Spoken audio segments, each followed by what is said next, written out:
Hola, bienvenidos a este tercer módulo de nuestro curso de postproducción y edición digital. En este tercer módulo vamos a estar viendo, como lo habíamos anunciado antes, uno por uno la mayor cantidad de efectos y todas sus posibles combinaciones para armar diferentes entornos de composición dentro del After Effects.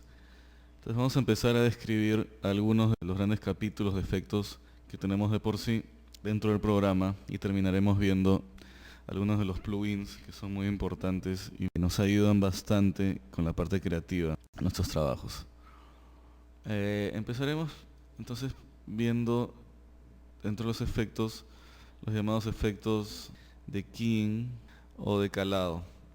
Efectos que logramos ver en sesiones anteriores, pero de una manera muy somera, muy por encima, y quedamos con la promesa de que luego los veríamos más a fondo y uno por uno con ejemplos específicamente preparados para dicho trabajo. Entonces, dentro de su material van a encontrar ustedes que tenemos diferentes tomas básicamente de un aerosol que ha sido preparado con diferentes posibilidades, una en las que tienes fondo plano, otra en las que el aerosol dentro de sí tiene ciertos reflejos o ciertas sombras o algunas partes transparentes, o en alguna, por ejemplo, como esta en la que es totalmente transparente, y que nos van a ir sirviendo para graficar con ejemplos cada uno de los posibles casos del calado, que tiene que ver justamente con eliminar alguna de las partes de la toma y quedarnos con algunas otras.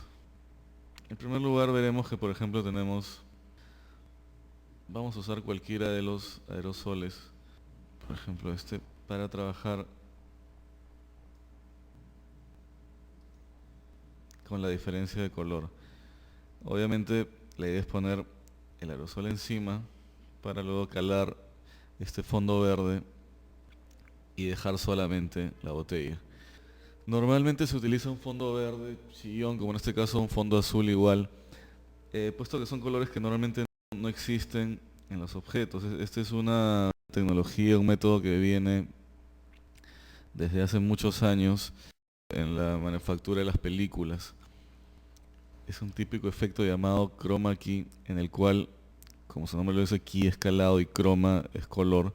Se elige un color que no esté en ninguna de las protagonistas ni de los objetos que van a estar delante y se pone eso como fondo. Normalmente en las películas se pinta toda una gran pared con ese color o se pone una tela muy plana y se utiliza como un fondo, y luego el personaje no debería tener ese color en ninguna de las partes, ni de su ropa, ni de su cuerpo.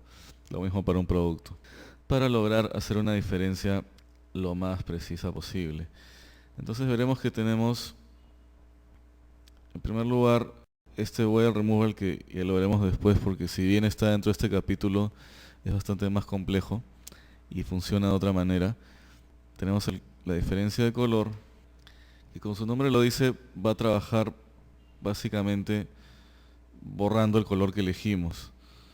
Solo que tiene una serie de parámetros para lograr diferentes grados de contraste más interesantes. Básicamente uno elige el color ya sea con este gotero o con este otro, y luego el color elegido empieza a desaparecer. Y tenemos diferentes niveles en los cuales podemos desaparecer para poder mezclar ese fondo con el fondo que tengamos detrás. Por ejemplo, moviéndole el parcial A en negro, desaparece bastante, pero se va tiñendo de azul o del color que tuviera el fondo. En este caso es un azul, pero obviamente si trabajamos con un video que esté lleno de colores, todos los colores van a influir por igual. Lo cual es interesante porque digamos que naturalmente le otorga los colores del fondo a las sombras y las luces del objeto, lo cual le da bastante naturalidad. El objeto se ve más integrado, no se ve simplemente calado encima, sino que ya es como parte de la escena al haber heredado como características de color, por lo tanto de iluminación, los colores del fondo. Con esto podemos separar más, darle más brillo, con el parcial en blanco. Gamma va a reforzar los colores originales del objeto. El corte de negro, que vendría a ser lo opuesto a lo que vemos el parcial A en negro. Y bueno, todos estos valores intermedios que nos van a ayudar a ir dándole mayor naturalidad a la figura. Obviamente, este es un objeto hecho en 3D con un fondo plano hecho en 3D que no presenta ninguna sombra.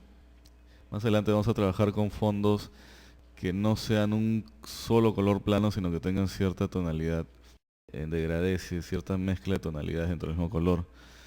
Pero digamos que cuando uno trabaja con personajes en vivo grabados contra un fondo, generalmente va a haber una serie de sombritas y de cambios de color que son inevitables dentro de la misma tonalidad, y de repente se ha pasado un poquito del color, o el personaje de repente no tiene el mismo color en la ropa, pero tiene algo, digamos, si el fondo es verde, tiene algo verde que esté más o menos dentro de la línea de tonalidades. Entonces, con toda esta variedad de parámetros, es que nosotros vamos a ir pudiendo darle mayor o menor definición y mayor o menor naturalidad al calado en sí. Bien, es bastante simple de entender entonces con un caso como este, y que ha sido grabado específicamente para trabajo con diferencia de color. Recuerden que todos estos parámetros son también animables, que nos conviene también tener una idea del rango antes de empezar a mover alocadamente, del rango que tienen los parámetros, abriendo esta flechita.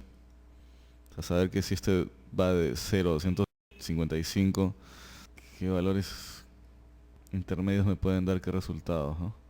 Igual nos sirve para lograr efectos de repente interesantes, ¿no? Como convertir, al darle demasiado contraste de repente a algo, podemos convertirlo en una especie de dibujo animado o dar esa sensación.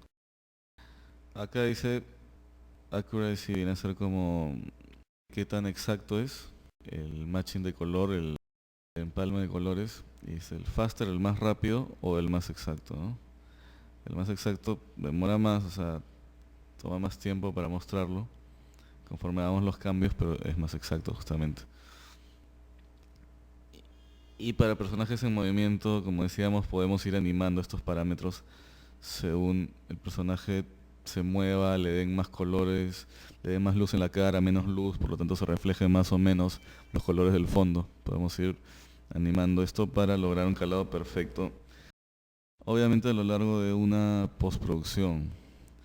Para los programas en vivo como noticieros, una de esas cosas en los cuales se utiliza un método similar, generalmente es una máquina analógica digital, y en estos tiempos, en la que se trabaja a partir de perillas y presets, y se va trabajando el proceso en vivo, ¿no? Entonces obviamente no hay tiempo para cambiar mucho los parámetros porque uno corre mucho el riesgo de crear un error muy feo.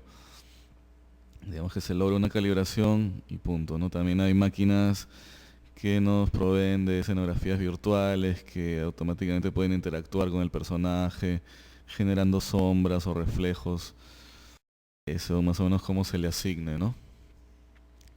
Entonces digamos que en este tema de los calados y los chroma keys hay una serie de máquinas que se especializan en eso, que de repente nos pueden dar resultados mucho más perfectos, pero que son o programas o pequeñas consolas que se dedican exclusivamente a eso. Por lo tanto tienen un precio que es bastante caro por una máquina para hacer solamente ese trabajo, ¿no?